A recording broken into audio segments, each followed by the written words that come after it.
네, 안녕하십니까. 이부자리TV 박소장입니다. 자, 오늘 저희가 알아볼 내용은요, 신혼부부끼리만 경쟁을 해서 아파트 청약 당첨률을 극도로 높일 수 있는 신혼부부 특별 공급에 대해서 이 영상 한 편에 모든 걸 끝내보도록 하겠습니다.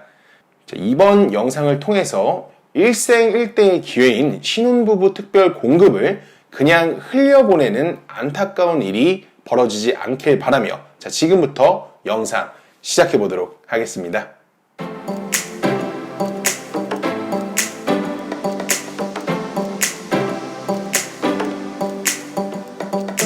자, 신혼부부 특별 공급은 신혼이라고 해서 누구나 다 청약을 넣을 수 있는 게 아닙니다.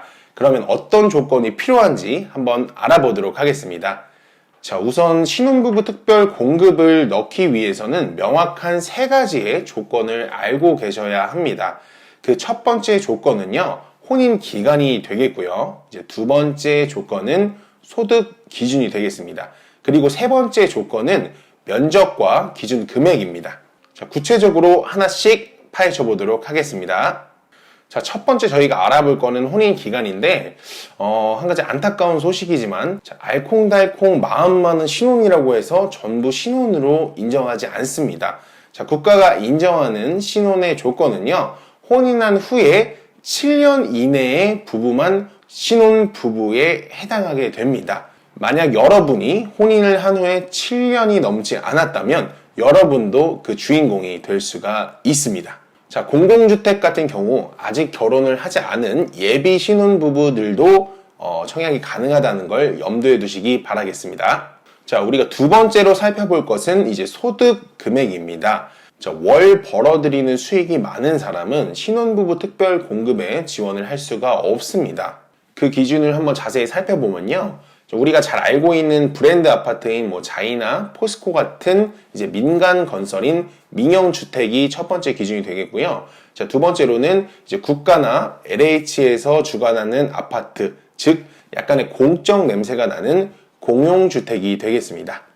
자, 우선 민영주택부터 한번 살펴보도록 하겠습니다. 자, 민영주택의 소득 기준 금액은 전년도 월평균 도시 근로자 소득 수준의 120%, 맞벌이 같은 경우에는 130% 이하여야만 청약 지원이 가능하고요. 자, 공공주택의 경우에는 전년도 도시근로자 월평균 소득 100% 이하, 맞벌이인 경우에는 120% 이하의 기준을 충족하셔야 청약 기준이 가능합니다. 자, 공공주택이 아무래도 조금 더 엄격한 걸 알 수가 있습니다. 정리해서 말하자면 정부에서 제시하는 월평균 소득 금액보다 많이 높은 사람은 지원을 할 수가 없다라는 겁니다. 자, 그러면 여기서 질문을 주실 수 있습니다. 아니, 그러면 도대체 도시근로자 월평균 소득이 얼만데? 라고 하시는 분이 있을 수 있으니까 제가 표를 띄어서 여러분들께 한번 천천히 설명을 해드리도록 하겠습니다. 자, 현재가 2020년이니까 전년도인 2019년 월평균 소득을 보면 3인 가구 기준으로 100%는 562만 6,897원이 되겠고요.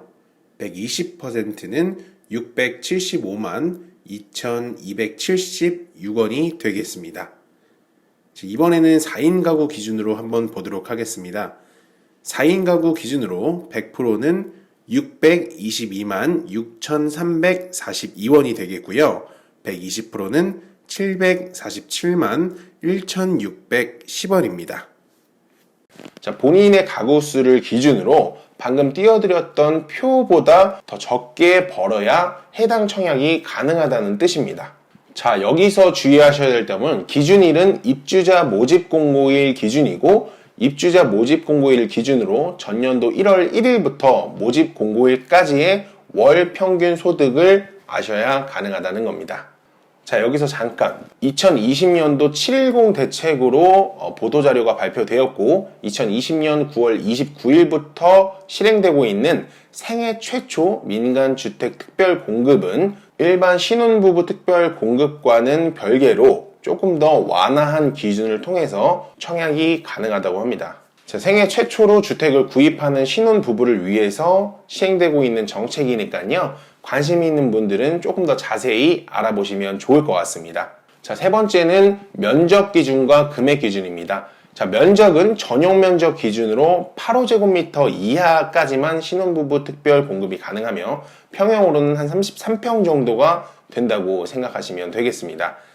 자, 금액 기준은 청약통장에 가입한 후 6개월이 지났으면서 청약통장의 월 납입 횟수가 6회 이상 되는 사람이 가능합니다. 자, 이 두 가지는 동시에 충족해야지 가능하다는 점 꼭 기억하시길 바라겠습니다. 자, 그럼 여기까지는 기본 조건에 대해서 살펴봤고, 자, 이번에는 주의해야 될 점이 도대체 무엇인지에 대해서 함께 살펴보도록 하겠습니다. 자, 신혼특공은 무주택자만 특별 공급 지원이 가능하다는 점 알고 계셔야 되겠습니다. 자, 그러면 이렇게 물어보실 수 있습니다. 자, 무주택자의 기준이 도대체 뭔데? 라고 물어보시는 분들이 있는데 제가 정확하게 정의를 해드리도록 하겠습니다. 자, 혼인을 한 후 한 번이라도 집을 사지 않았다면 그거는 무주택자 기준에 적합한 상황입니다. 이제 본인뿐만 아니라 세대주, 세대원 전체가 해당되는 내용이라고 생각하시면 될 것 같습니다. 자, 단 여기서 혼인 전에 만약에 주택을 구입을 했고 결혼 전까지 주택을 매각을 했다면 이런 사람 또한 무주택자의 기준에 들어간다는 점 기억해 주시면 좋을 것 같습니다. 그러면 내가 당첨된 가능성이 있어? 라고 물어보시는 분들을 위해서 조금 더 디테일하게 가점을 계산하는 방법을 말씀드리도록 할게요. 자, 쉬운 이해를 위해서 표를 한번 보시면서 더 자세히 설명드리도록 하겠습니다. 자, 첫 번째는 소득 기준인데요. 소득이 도시근로자 월평균 소득보다 적을수록 점수가 높아지고, 자, 두 번째는 혼인기간이 짧을수록 점수가 높아지고요. 자, 그리고 세 번째는 세대 구성원 수가 많을수록 가점이 높아집니다. 자, 여기서는 참고로 이제 복중에 있는 태아라든지 이제 입양된 자녀도 세대 구성원에 포함입니다. 자, 그리고 네 번째 같은 경우에는 이제 해당 지역, 청약을 넣는 지역의 거주 기간이 길수록 점수는 높아지는 거고요. 마지막 다섯 번째로는 청약 통장 납입 횟수가 많을수록 점수가 높아지게 됩니다. 자, 본인의 어떤 상황과 여건을 고려해서 나는 몇 점 정도 될까라는 기준을 세우시고 그 기준이 여기에 합당한가라고 파악하셔서 전략적으로 신혼부부 특별 공급을 노려보시길 바라겠습니다. 자, 마지막으로 신혼부부 특공을 위해서 준비해야 되는 서류를 말씀드리면서 천천히 영상을 한번 마무리해 보도록 하겠습니다. 자, 신혼부부 특별 공급 준비 서류로는요, 이제 가족관계 증명서, 그리고 혼인관계 증명서, 등본 및 초본, 그리고 건강보험증 사본, 그리고 청약통장 가입 확인서, 만약에 임산부일 경우에는 임신진단서 등이 신혼부부 특별 공급의 서류입니다. 자, 지금까지의 영상이 조금이라도 도움이 되었다면 좋아요와 구독하기 한번 부탁드리겠습니다. 감사합니다.